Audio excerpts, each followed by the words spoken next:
Welcome to Sports Scope, the most influential sports talk show in the nation.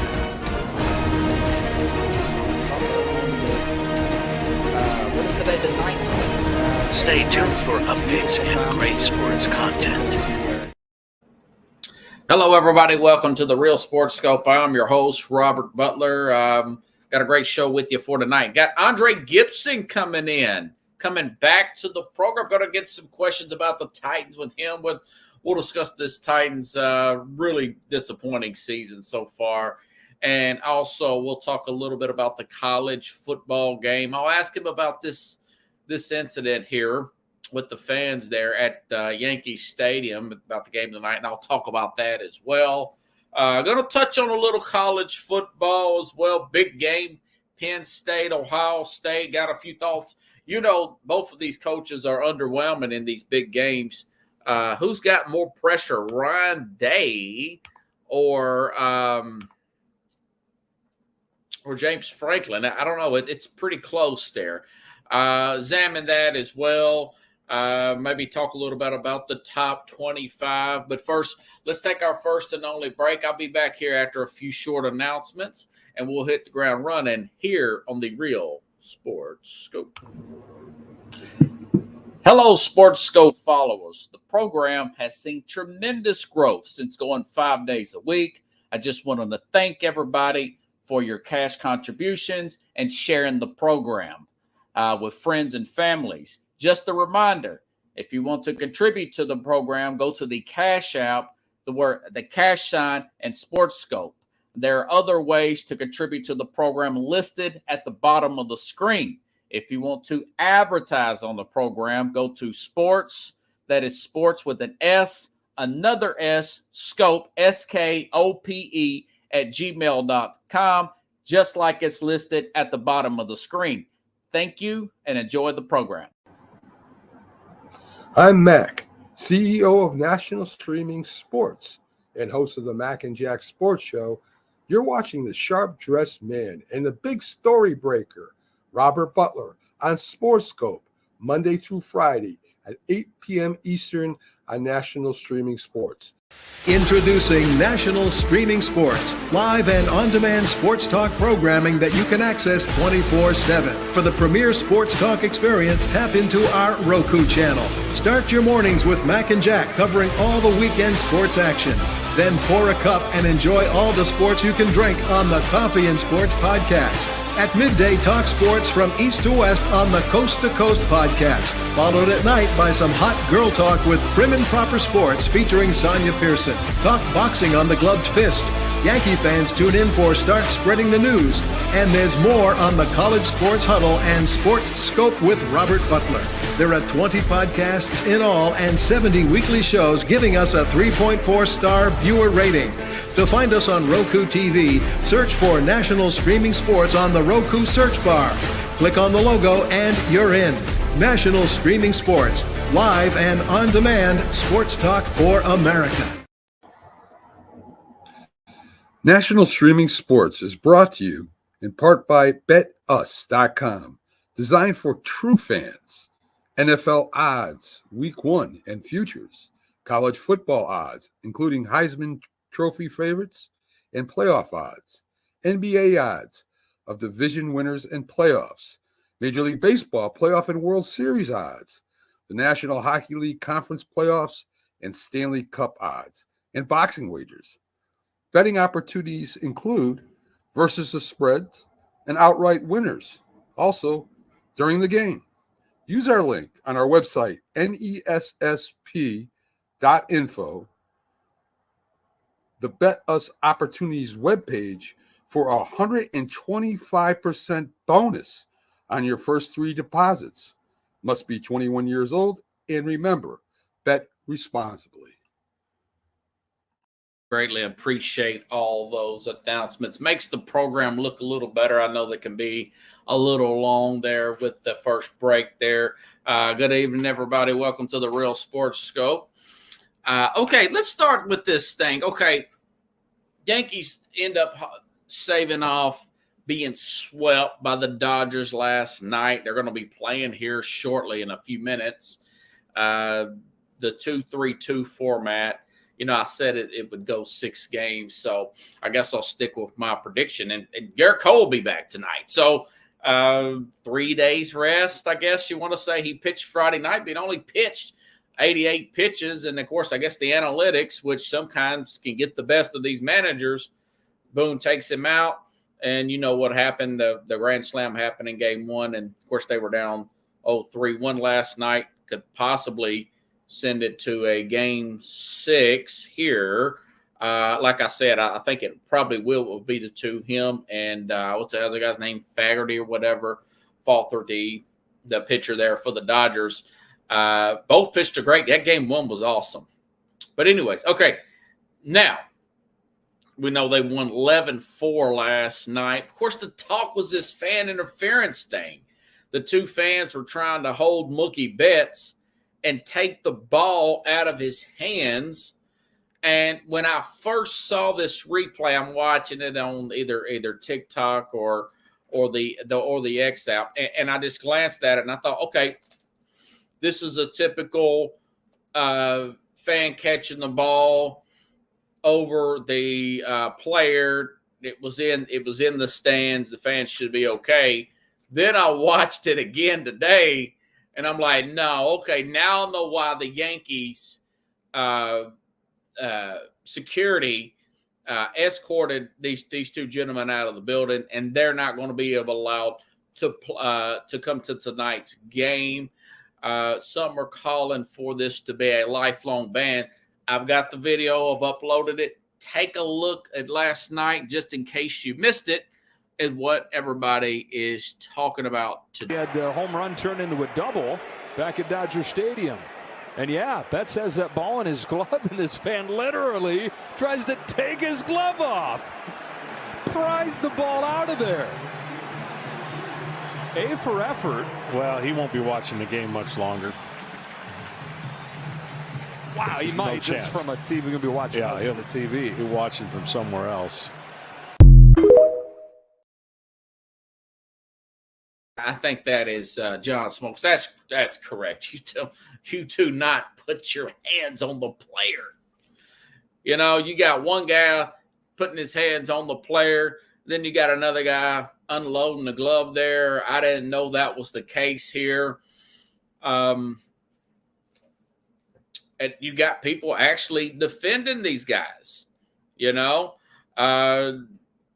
Jack Flaherty was this a pitcher here for the Dodgers. I stand corrected, and then of course Garrett Cole tonight. But it's look at Barstool Sports. And this is why. Listen, nothing against Barstool, okay? But when I watch these smaller companies, now I know that it's worth $400 million or something what Dave Portnoy's put together. I see the quality of the sports talk on these shows, and I think to myself, I know SportsScope's going to make it. I know, and Mac sent me an email and with Linda and everybody congratulate. They've got some kind of contract there for the national streaming folks. But here's a video of those 2 guys coming on. I guess they did a podcast. The Barstool guys did a podcast with them, and the Barstool guys are dapping these guys up like they're some kind of heroes or something. Maybe this is what's going to spark the comeback with the Yankees. Watch this. I found this off of the TikTok app as well. He had the home run turned into a double. Yeah. Oh, yeah.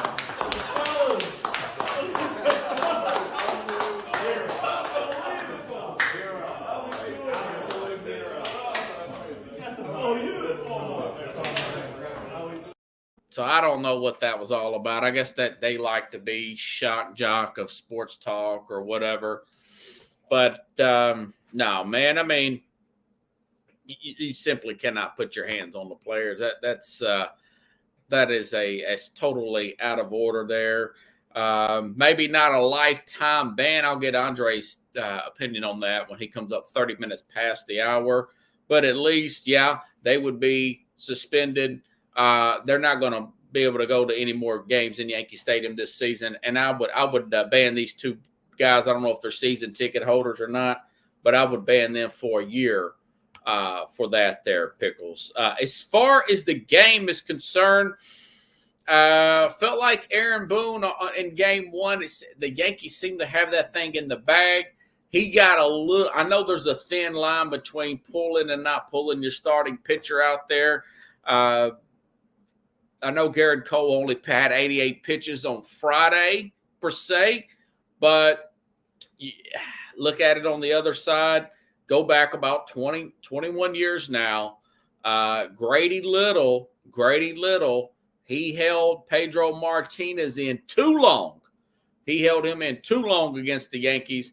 And, of course, he wore down. The Yankees geared a big comeback there, won the ALCS, and went on and won the World Series. Well, the Red Sox ended up firing Grady Little and hiring in Terry Francona, and we know what happened the next year. The Sox went on and won the World Series in 2004, coming back 2003 in the 2004 20-year anniversary of that. So I understand keep and go. Pickle says he should be able to go 9. If he's not walking people, if he's not losing velocity, you should be able to get that information from your catcher. You should be able to look him in the eye. Boone's a former player.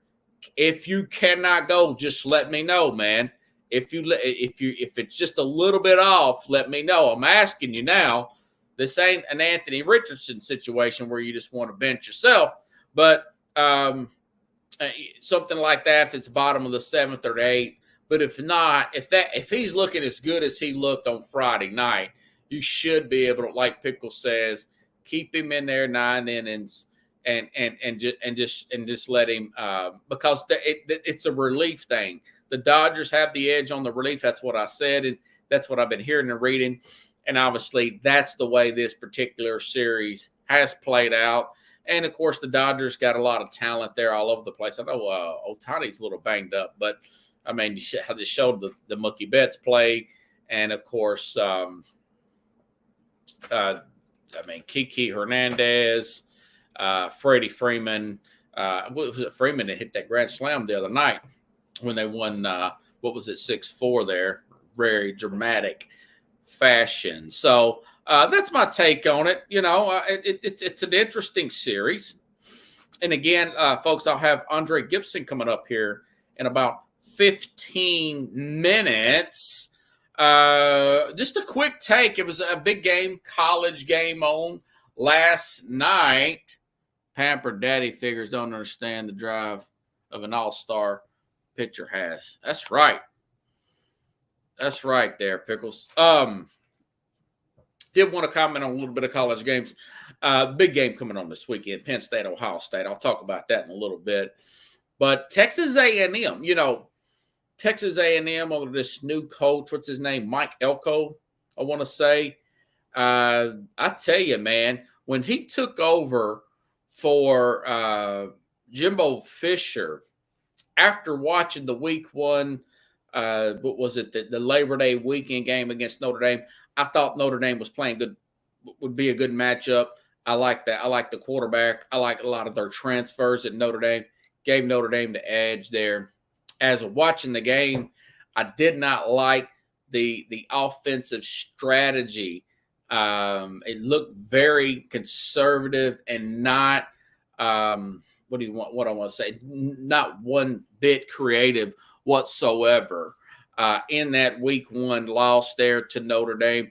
As the season has went along, of course, they lost their starting quarterback, this Wigman, then the backup comes in. They play well against Florida. The starter comes back, and they really take off against Missouri. Now, we don't know how good Missouri is. They got blown out against Alabama, blown them out this past week. But I can see this Wigman guy. He saw how good that backup was playing. He's got his act together, and they're just flat out playing great football. That win over LSU last week, they beat LSU 38-23. Now, LSU had been rolling. They beat Ole Miss in a very hard-fought game. LSU went on the road off that big emotional game and beat Arkansas. And, of course, So I guess say all this, A&M's back to being in the top 10. It's kind of going back and forth with Coach Kevin Carroll. I was kind of going back and forth with Coach Kevin Carroll at the preseason. He was saying he didn't think that A&M was one of those teams that can get in the playoff. And I tell him A&M, in my opinion, was one of the teams that could get in the playoff because a lot of those players that Jimbo brought in and through the NIL, a lot of those guys did not transfer out. They stayed on. Elko comes over. He was the former Duke coach last year, the same Duke team that beat the crap out of Clemson in week 1. He's starting to look like the guy that they stole over from Duke now. So now Texas A&M, they're a top 10 team. Okay, they have to play Texas later on. That's going to be a well of a game towards the end of the season. I want to say that's the end of the season, just like it used to be back in the day. Now they got to play at South Carolina. Not an easy out. We saw how South Carolina pushed Alabama this past year. And they'll also have to play Auburn. That's at Auburn. Auburn's down this year. Really disappointing there for Hugh Freeze. And, of course, November 30th, that's the Thanksgiving weekend after the Saturday after Thanksgiving there, which is on the I think it's on the 28th. That might be on that Friday. No, this is on that Saturday. And that the winner of that game, in my opinion, will probably get into the playoff unless Texas A&M loses one of these next two games between South Carolina, Auburn, and Texas. And they've got New Mexico State in between. So, as I mentioned before, it's a really hotly contested conference here in the SEC. I said in the preseason, I did not think anybody was going to go undefeated. And as you can see, nobody is undefeated in the SEC. Okay. Okay. Now, speaking of undefeated, Penn State is undefeated. Okay. They went on the road. Now, they almost got beat. They were down 14-0 a few weeks ago. Penn State was to USC. Now we found out USC is a total fraud. No depth whatsoever.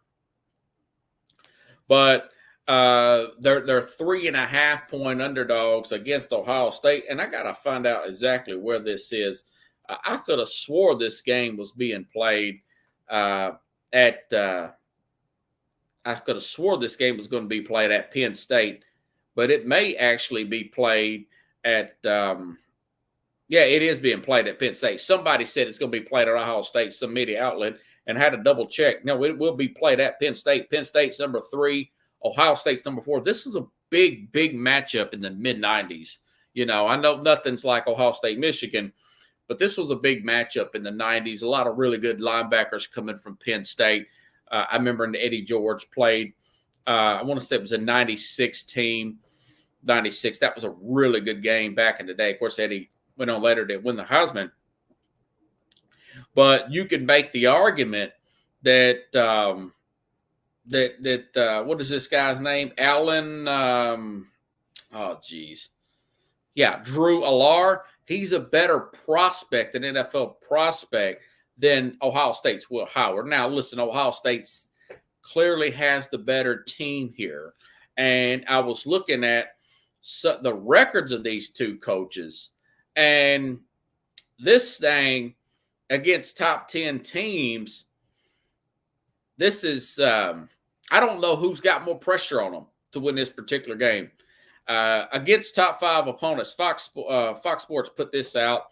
Ryan Day is 2-5 against top 5 opponents. James Franklin is 1-13. It goes to their points per game, points allowed a game, turnover differential. Ryan Day is -3. James Franklin's -17. So Franklin looks worse against top 5 opponents. Initially, I would say that, you would think it would be Ryan Day because of there's so much money, several $1 million. Who was it? It was mentioned on game day. I want to say like $20 million has been spent on transfers for Ohio State. Michigan's gone now. We look at the kind of players that Ron Day is bringing in that's going to NFL. This super freshman they've got, Jeremiah Smith, well of a wide receiver. And, of course, they've got Will Howard there. He's more of a mobile quarterback. What the other guy last year wasn't, who's transferred over to Syracuse here. So, that being said, driving over around here in Nashville, I've met quite a few Penn State fans. Here we have something in common. James Franklin used to coach here in Nashville, took Vanderbilt to places I never thought that they would go before. You know, they end up winning over Florida. They beat Tennessee a couple of times. They were stomping teams, like beating Florida down there in Florida when Florida's pretty good, you know, much better than they are now. But, you know, like I said, he's 1-13 against top fives. So my point is they're starting to get a little frustrated with him. You know, he's a guy that he's just a good coach. You know, he's not a great coach for Penn State. He has beat Ohio State once off of a special teams play. He still can't quite get the recruiting of a Michigan or Ohio State. And he was known to be a very good recruiter here. So I think that this is a pretty equal matchup here. Now, we'll break this game down and pick it on Friday. I mean, I'm obviously leaning Ohio State. That's the team that I picked in the preseason to win this game when I was doing the preseason breakdown. Now, you know, listen, like I said, this quarterback is very talented for Penn State. They have a new offensive coordinator. I love this number 44 here. This tight end that I told you the other day, I forgot his name, but he had 17 catches, 215 yards. Now, that's just one guy, but you got ballers everywhere at Ohio State. So this is going to be an interesting game. This will be the biggest game of the week. And I do think there is some pressure here. People are kind of getting, but, you know, you can't fire a guy not unless you got somebody else that you think's better going to come in. So curious to how the Ohio State or the Penn State fans are going to act if James Franklin loses this game. Now, this game could go the other way. And then now you have 2 losses for Ron Day, and the same for the fan base. They're going to come after him as well because they're already ticked off at him for losing 3 straight to Michigan and coming up short in these big games. So I think Ohio State will probably be okay. I'm leaning that way, but I have to get down and break down the game. I'll give you my prediction on Friday with the Mad New Yorker. Okay? All righty then. And that being said, looking at the top 25 here, we're getting pretty close here to the first playoff rankings coming out, just right around the corner. I will say this, Oregon, you know, I took that 20. I was a sucker last week in college. I've been good in the NFL on these parlays. Hit 2 parlays last week. Me and my dad, we splitting out parlays here on the in the NFL. But Oregon had Illinois at home last week. And they covered that 21.5 point spread. So Oregon really does look like a top 1 or 2 team. You know, that was an impressive win by Oregon. Dylan Gabriel, this moment's not too big for him. He's kind of picking right up where a Bo Nix left off there. Their season will get interesting more as it goes along. They've already got over one big hurdle, beating Ohio State. Now, again, like I said, they meet again. And now, well, if Penn State knocks them out, maybe they can beat Penn State if Penn State knocks out Ohio State, which is that we're going to find out Saturday. I do think that they will probably beat them in the Big Ten championship game, in my opinion. I do think Ohio State will win that game. Now, as far as Georgia, they stand at number 2 here. They're going to play Florida this weekend. Florida's playing a lot better under this freshman quarterback. This guy was a highly sought-after player. Look how good Tennessee's defense is playing. Got that touchdown on that third and 18 against Tennessee a couple of weeks ago. And Florida has beaten Kentucky, and Kentucky had beat them 3 years straight. Billy Napier's job is hanging on by a thread. Now, if they can beat Georgia this weekend, it's 16.5-point spread. I don't even think we'll even talk about it. I don't think we'll even talk about it with the Mad New Yorker. It's a pretty interesting game there. I don't think they can beat Georgia, but if for whatever reason they could beat Georgia, this would simply save Billy Napier's job, per se. Coming into the season, we've been talking about this season for Florida for 2 years because it was one of the absolute hardest schedules in the history, Pickles, in the history of college football. They played Miami, who I mentioned Cam Ward could be the number 1 draft pick, by the way. Played at Tennessee. Look how good Tennessee's turned out to be. They played Texas A&M, who beat them a few weeks ago. They've got Georgia this week, and I want to say they play Texas at some point. So it's a very difficult schedule, to put it lightly. Playing Texas and Georgia, two of the considered the better teams in the entire country here. And, of course, Miami is at 5. I do think Miami's hanging on by threads. They've won a lot of close games here. And Clemson, by the way, they keep climbing up. So that'll be an interesting game. That ACC championship, and I think that's who I had in the ACC championship. Clemson's back up to number 11 after getting handled in week 1 by Georgia. That doesn't look so bad. So, and then you got a team like Tennessee. They will be playing Kentucky at home off of bye. Kentucky's pretty talented, but Tennessee's off by a week. They're playing pretty well. I think they're going to be fine as of this week. And then, of course, you got teams like Indiana, who's won they're in the Big Ten too. That they got to play Ohio State. They're undefeated. They beat up on Washington. I didn't see much of Washington. I know Washington, they're just not the same team they were last year. And, of course, you have teams like Iowa State with the Big 12 at 11. I don't think that's going to last for Iowa State. But we'll see. BYU, they're starting to get a lot of buzz going as well. They're in the top 10. They're in the Big 12. They're still going to have to play your Utahs of the world. I think Utah's having problems with their quarterback situation. That could change any time. So just looking at everything, it's a pretty interesting slate here. LSU down to 6-2 now. Army's still undefeated. People are still talking about Army, and of course Navy.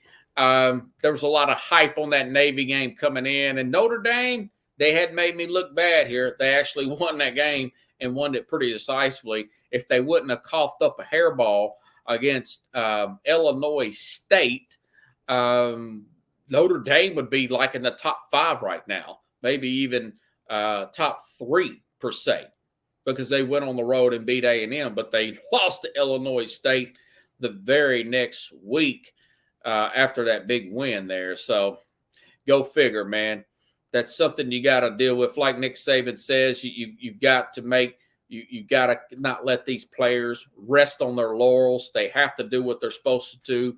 And he says he has to coach harder when they're dealing with success rather than coming off a loss. That he doesn't have to lean that much into his coaching. By the way, Pittsburgh's undefeated too. Atlantic. So things are going to come to a halt in the ACC, and I'm curious to say how it's going to play out. I still say it's probably going to be Miami, as my preseason prediction was. Pickle says, "Go Ducks." Missouri Vandy took Missouri in overtime. Yeah, Missouri's just not that good this year. I saw them play. Had a lot of depth last year, and then all those players moved on to the NFL or graduated. And just in the nick of time, right on time here, Andre Gibson, we're going to talk about the Titans here, who have been one of those disappointing teams that I said yesterday should be one of those teams that will go out and get a quarterback in 2025. Hey, Andre. How you doing this evening out there in Sports Lane? Yeah, it's good, man. It's good. Yeah, nice place you got there. Oh, man, I think with me and you doing the show, man, my income stream rose a lot. And I told my wife that I was going to put in a new house. And I brought it last week, man. I'm glad you and Drippers like it, man. Yeah. Yeah, it looks a lot like those StreamYard backgrounds, man. And you got the real thing. Got that really nice $10,000 piano back there. I love it, man. Hey, Pickle says, hey, Mr. Andre. Tell him I said, hey, if I can only bring back Liberace, we could have a show for you tonight. I don't think Liberace coming with us tonight, so it'll just have to settle for me, brother.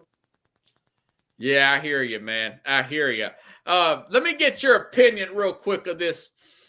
After watching this thing like the Zapruder film with JFK getting shot, you know, I'm okay with these players getting kicked out, these fans for the Yankees getting kicked out of this stadium. These two fans got way too familiar with Mookie Betts. Let me show you this film. Get your thoughts on here, Chief. He had the home run turned into a double back at Dodger Stadium. And yeah, Betts has that ball in his glove, and this fan literally tries to take his glove off. Pries the ball out of there. A for effort. Well, he won't be watching the game much longer. Wow, he might just from a TV. We're going to be watching this on the TV. He'll be watching from somewhere else. Way too familiar. You can't touch the players, man. What's going on? What's your thoughts on that, Andre?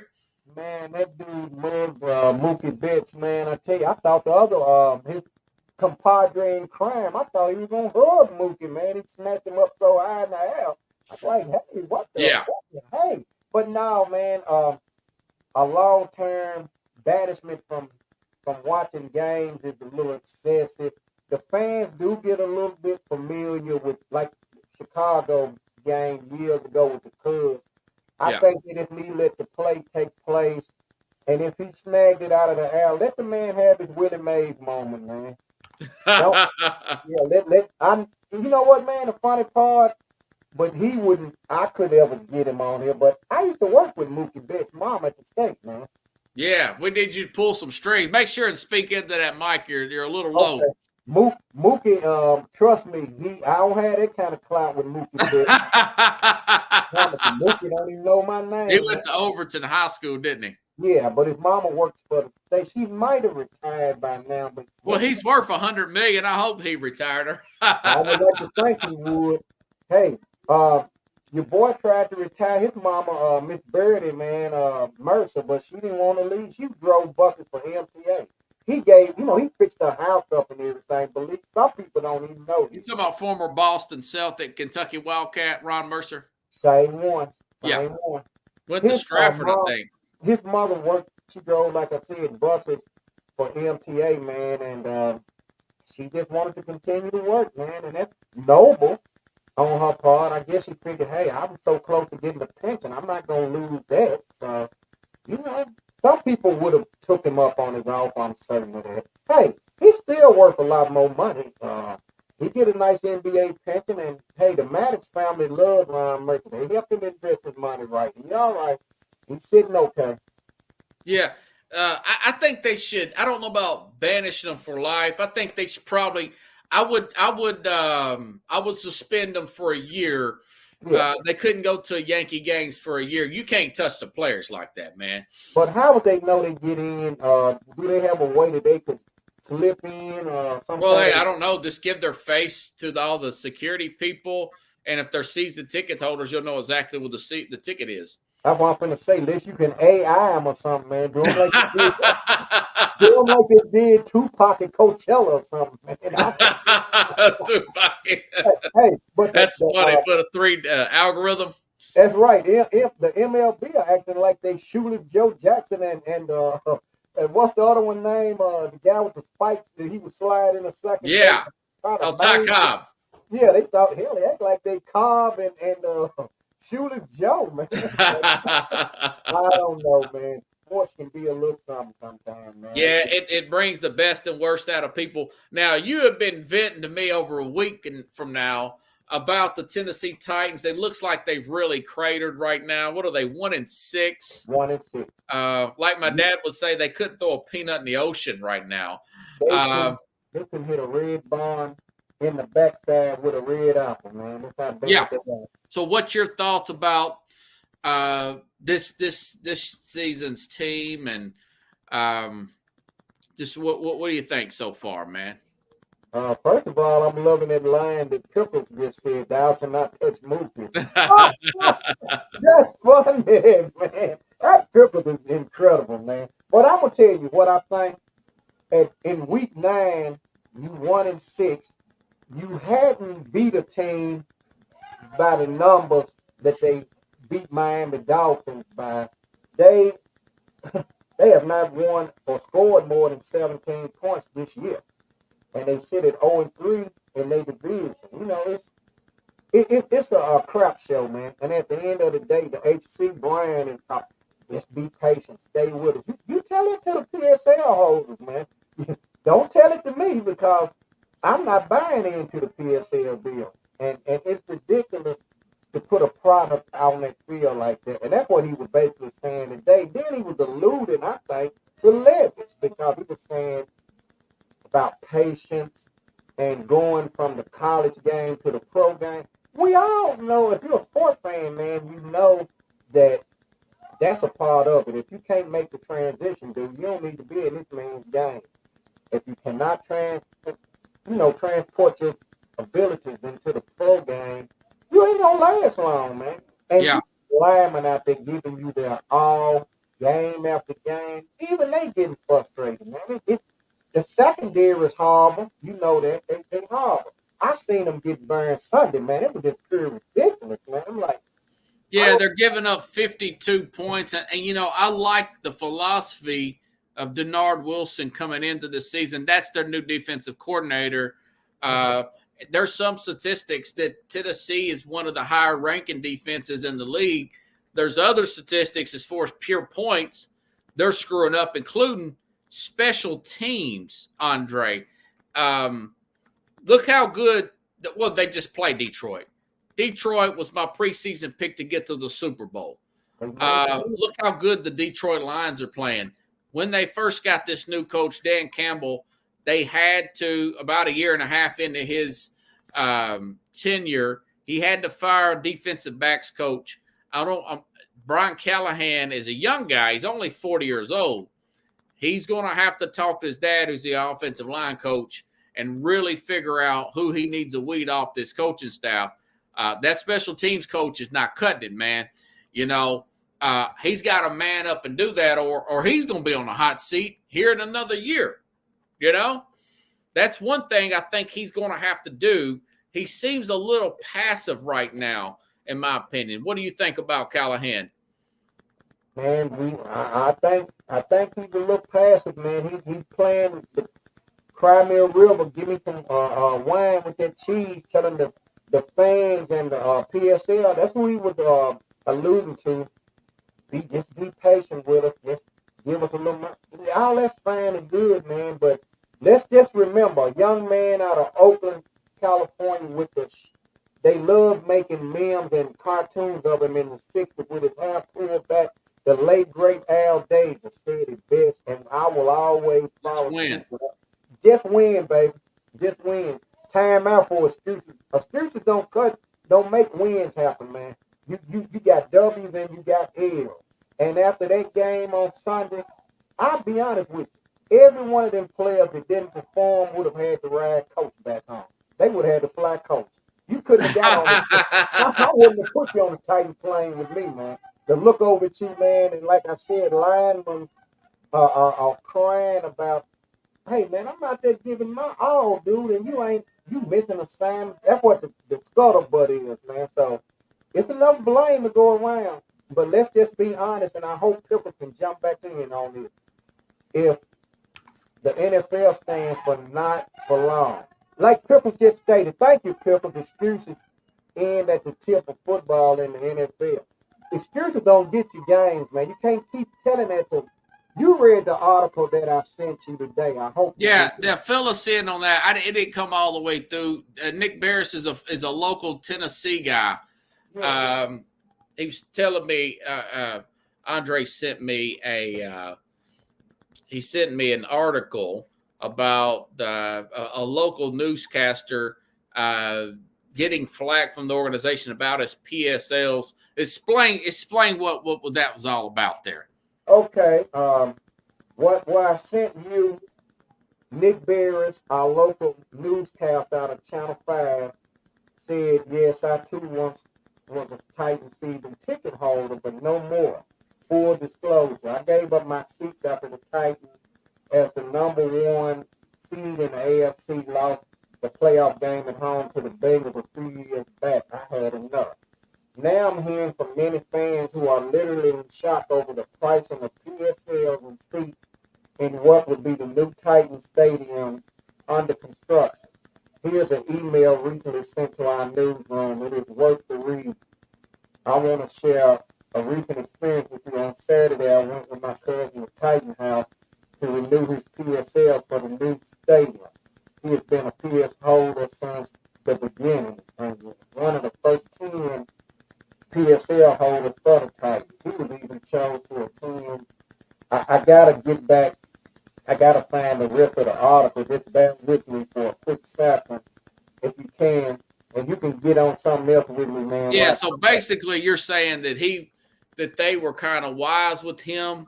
Yeah, they got a little short. Basically, he was talking to him about, I guess, the prices escalating, and the guy, I guess it was part of the staff, her office staff or whatever, he might have been over the PSL section of it, basically told this guy in so many words without telling him, there's the door. I guess the back door, if he didn't like the pricing changes, that he's free to leave. He's free to take your ticket, and just don't worry about buying, getting another ticket or whatever, because we don't need your money. In so many words, man. See, that's why I don't like to go to the games. And this is just not with the Titans. This is around the league, man. Yeah. Okay, I found the rest of it. It says he has been a PSL holder since the beginning and was one of the first 10 PSL holders for the Titans when they started the team up. He was even chosen to attend the Super Bowl and was there for the Music City Miracle. I am still in shock over how he was treated on Saturday and equally stunned by the cost of the new PSL membership. We expected an increase in price, but we had no idea it would be this crazy. His PSLs went from $750 per seat to $10,000 per seat. For his 4 seats, that would mean a cost of $40,000. How much was it? 40? His 4 seats went from $750 per seat to $10,000 per seat, and $10,000 per seat. That's right. For his 4 seats, that would mean a cost of $40,000. He must make really good money with News Channel 5 still. And that's just for the PSL fees. Tickets are separate, and there's no on-site parking. Fans are expected to be shuttled in from over a mile away from the stadium. It's unbelievable. No concessions were made for legacy PSL holders or loyal Titan fans. At one point, we were seated at a large bar, but they didn't even offer us a bottle of water. The entire process felt rushed. They shuffled us in, showed us a big model of the new stadium, gave a quick explanation, then presented the pricing package. When we expressed that we haven't anticipated this level of price increase and needed time to think it over, the representative's response was, okay, I'll email you the information and pricing. He then pointed us to the back door, said it was nice to meet us, and walked away. Come on, man. Come on. Yeah, I get it, man. I got you, man. Hey, listen, this is what I say to fans around the league. Why, if enough people got together and just stopped going to these games, that they would come off these high prices, man. It's the suckers that play those kind of ticket prices is the reason why they do it. You don't do something unless you got a market for it, right? Hey, the late great P.T. Barnum said it best, man. It's one born every minute. Yeah. And tell Pickles he's right. The only thing that new stadium will be for is for Taylor Swift shows, the Eras tour, and American Cup race. That's all that stadium gonna be good for, brother. That's it. Yeah, I'm gonna have to send you my extra microphone, man. I can barely hear you, but you're coming out pretty good. You sound like that teacher from Peanuts. If I wow one more time, brother. Hey, look, man. I can plug my other one up one more time. Let me try to run the Oh, okay. Let me try to do that. That's one, all right. I'll keep the crowd entertained here. Yeah, keep the show rolling, man. I'll keep the show rolling. But Pickles, why? And I appreciate what Arthur Blank does. Okay, that's the owner of the Atlanta Falcons. He charges regular concession prices for a Coke. Okay, regular. Now, what I'm saying, affordable pricing for the fan base. But when I went to the Vols game a few years ago, 8 years ago, in 2016, I went to the Tennessee Vols game. They were gouging me for a cup of water. They didn't even check accept debit cards, but they wanted to charge me ridiculous amount of pricing for just something like a bottle of water and whatnot. And it's because people pay for it.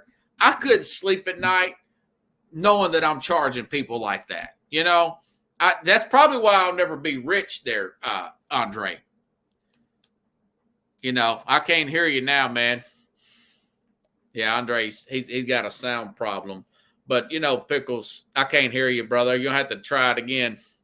May I just go back to the other one? Just speak into it. Okay. You had to go back to the other one. But, it's like this. And as far as the Tennessee Titans are concerned, folks, it's from a football standpoint, I stand by everything I said in the offseason. Okay. I said they need to go out and get an offensive-minded head coach. Check. I said they need to make the general manager be the general manager and not that the head coach cannot be the general manager. There has been a proper chain of command put in. Let the general manager pick the players. Let the coach the players. Let the owner the team. She has set that up. Just come chime in whenever you feel like you're ready, Andre. Can you hear me now? Yeah, you're a lot better now. Okay, let's get it going. So I was just saying, from a football standpoint, I do feel like they're doing what they're supposed to do. It's just now you got to look at the fact that he's going to have to make adjustments, being Brian Callahan. He's going to have to start. He's going to have to man up either now or at the end of the season when the season's over with and start firing people and bringing in other position coaches. He may even have to do away with that defensive coordinator. Even though I like he got to go. Yeah. There's too much talent there. They paid a lot of money to that cornerback, L'Jarius Sneed. I think Rand Carthon did good about what what's his name? Sweat. Trevonde Sweat from this playing beside Simmons, the defensive tackle. Mm-hmm. This guy, the metric says he's playing really well. But these guys are missing too many open field tackles. They're overrunning plays. That's something that Callahan's going to have to man up and do. Also, they've missed on quarterback. I talked about this on yesterday's program. They're going to have to go out and probably try to draft another quarterback in the offseason. Depends on how bad they finish. Hopefully, they'll finish really bad. One or two, they'll get Cam Ward out of Miami or Schroeder Sanders, who's playing really good. Yeah. Yes, he is. Deion Sanders' son's playing excellent right now. I like him. He's playing at a big one of those two guys. Go ahead, Andre. He's playing at a top level, man. Because I'm going to tell you, when you said you hope they tank out, I hate to tell you, but I think you're going to get your wish because I don't see them boys winning too many more games, man. That's just – and they sure ain't going to no playoffs, so that's out of the question. Yeah. I think he might get another year old, Brian, but hey, man, she ain't gonna put up with it too much longer. They gonna start. They've looked at so many other coaches over the years with that franchise, brother. I can't tell you how many I've counted, but it's been quite a lot, brother. It's been quite a lot. You hadn't asked me tonight about my Florida Gators. I know you said you want to. Yeah, we're gonna do the college. We got 10 minutes. It's okay. Everything's fine. Good. I was just talking about the Gators before you came on. They play Georgia this weekend. What if they upset Georgia? Is Billy Napier's job safe at Florida? Let me tell you what the pundits are saying and what I'm You're looking at one. Yeah, hey, I'm gonna tell you, this is the take at the world's biggest cocktail party down between the hedges with Uga. If you can beat two people down there, if you can beat the Bulldog and the team, you might stand a chance. But I'm gonna share something with you. I'm gonna say something that's gonna shock the world. This ain't no more Vanderbilt. Ain't no more magic in them Vanderbilt magic hats. They not gonna beat Georgia. Let's just be frank. And if he beat Georgia, will that secure his job? No. They looking at the big picture, man. This dude, he won't even be able to barely get them in a bowl game, man. And the Florida faithful, man, is not going for that. They pretty much tired of his style. Yeah. You know, this dude is too nice for his own good. Is he a nice guy? I don't think he got to find his belly, man. He need that Steve's Urban Meyer, Steve Spurrier. Yeah, he need that in the belly. He them boys, man. I don't know if they don't stop. This guy's a true freshman. That quarterback's pretty talented, Andre. I like Lagway. Yeah, he good. But you asked me earlier off the record, who do I see coaching at Florida, the dream coach? Me. I'm going to tell you who I try to get. He know the system, believe it or not. He knows how to win in the SEC. I wouldn't look for nobody else, man, first before I look for him. I try to find a way to talk to LK, baby. And you want me to tell you, LK, Lane Kiffin. Okay, that's what my guest, Kevin Carroll, says. That Lane Kiffin would be the number one guy. That's right. They got a guy from Missouri. I don't care about him. I don't care about nobody but Lane Kiffin. Because let's face it, when he was at UT, they didn't always do the guy right. They said his delicious hot wife. She didn't like UT. She didn't like up in East Tennessee. Yeah. Ain't blame her there. But at the end of they got divorced too. I know. Some that changed the dynamics of it. That changed the dynamics. But let's go get Lane, man. Because the old Urban Meyer ain't gonna come back unless he can go. He said that ship is sailed because he said it's too bad on his health. So did them women down when he was at Jacksonville. They sailed too. So, he got a bad habit of coming up with excuses. I'm gonna tell you what. Yeah, he does. Yeah, my mom had a saying about people like him. I have to tell you that off the record. Okay. But I don't care if Urban Meyer don't come back. And hey, if Ohio State wants to go come get him because his heart ain't in. He's a funny dude, man. If he that's what he said, his heart's not in it. Right. If he see us not getting 7, 8, 9 wins, dude, he ain't gonna want to come back to Florida. It'll make him have a heart attack. What he said. Well, Florida's in a rebuilding season, and you know yourself, and I know. Don't come back to a season that you know you're not gonna win that first season you come back, man. That's pulling a whole lot of miracles. That's like the wondrous Burt Wonderstone. You ever seen that movie? Yeah, I've heard of it. Yeah, that's what he'll be pulling up. It's a whole lot of rabbits out of his hats. Because only thing I want them to spoil is ATN's debut Saturday. If they can stop him. Oh, that's a former Gator who's transferred to the Bulldogs. Yeah, the one brother played for Jacksonville. Yeah, he plays for the Jags. That's right. Let me throw a name at you. You remember the former Texas A&M coach, Jimbo Fisher? I remember Jimbo. He won a national championship with Florida State. I think he kind of hung on too tight at Texas A&M. He had a massive contract. The pressure was high. It's going to be a little bit less. What about Jimbo Fisher at Florida? I'd sit down and talk to Jimbo if I was the Florida front office and the alumni, because you know who run college football, man. Yeah. You think about it. When they got Nick Saban. I don't know how many Bama fans is out there can attest to this or tell me that guy's grasping at straws, but I know I'm not. I can remember Bear Bryant's son, Bobby Bryant, had his hands on a lot of them. Gene Stallings. I love Stallings. I remember him, yeah. Stallings' son had some mental illnesses and he had to address. And to walk away from the game is I remember that. That was a touching moment for me. But they told old Bear Bryant's son, Bobby, keep your mouth shut. We want him here, meaning Saban. When he came from he had left Miami LSU Dolphins. and went to Miami Dolphins. They sent him out on they shipped him out on a plane, told him, let's go, get out of here. Same thing they did with Spurrier at Washington. People are always saying to me now, man, we ought to try to get faithful and fellow Gators tell me we ought to try to go after Spurrier. Dude, he's too old, first of all. He's like pretty close to 80. Yeah, we don't need him, man. You're trying to see him die on the field. We don't need that guy, man. Go get Lane, man, and let's just make magic happen. You're the second person that's told me that. Lane Kiffin was an inch away from taking the Auburn job a couple years ago. Now he's realized he's lost another game at Ole Miss.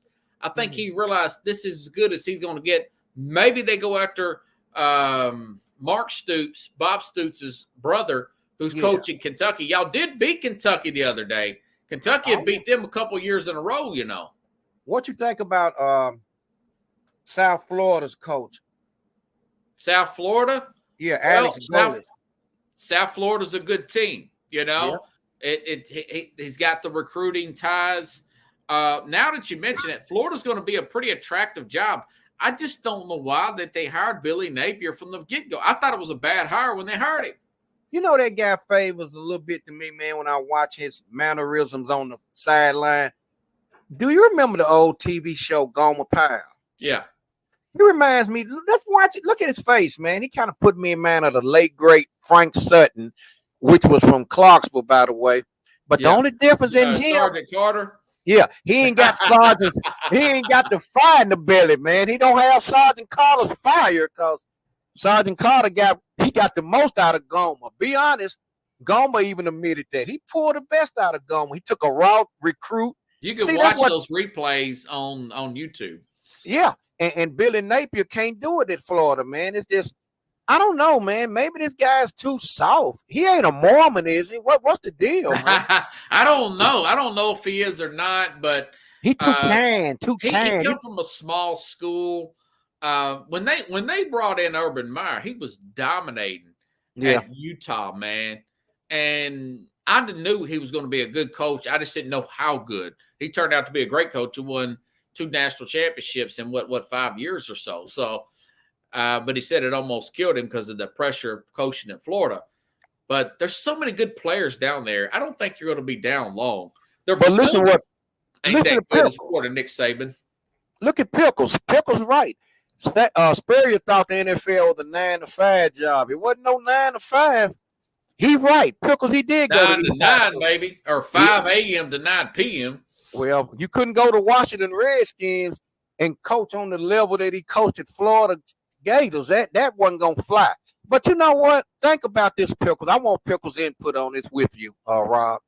Yeah. The college football, especially the big programs, you're required to win, man. You can't go in there, man, with no 5 wins every season, man. Dead last in your in the division and think you're gonna stick around, man. It ain't gonna happen. They lost 7 games last year. I'm surprised that they kept him back this year.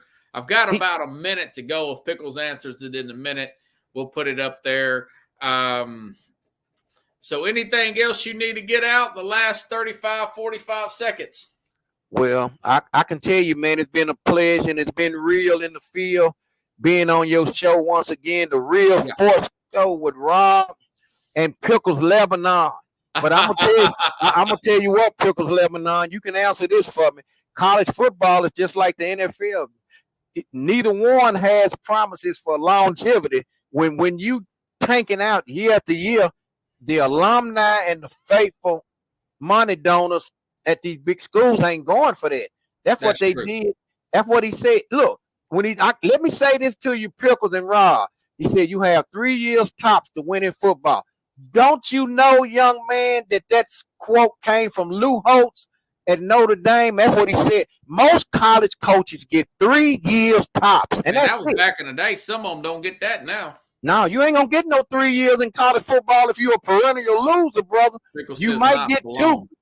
Not for long. That's me and Pickles saying. That's why I said about Callahan, he's got to start making adjustments now, or he's going to get adjusted out of there. So I'm going to tell you what they're going to do. They're going to grab him by the back of them Titans pants and toss him out the facility with Nick Harris. You know, they showed Nick the back door. They're going to show it to Callahan. He's a little bitty dude. They had one of those centers just flip Nick out. I've met him a couple times. Yeah, he's a pretty nice guy, though. He is nice, very nice. But you know yourself, real serious, and I'm gone.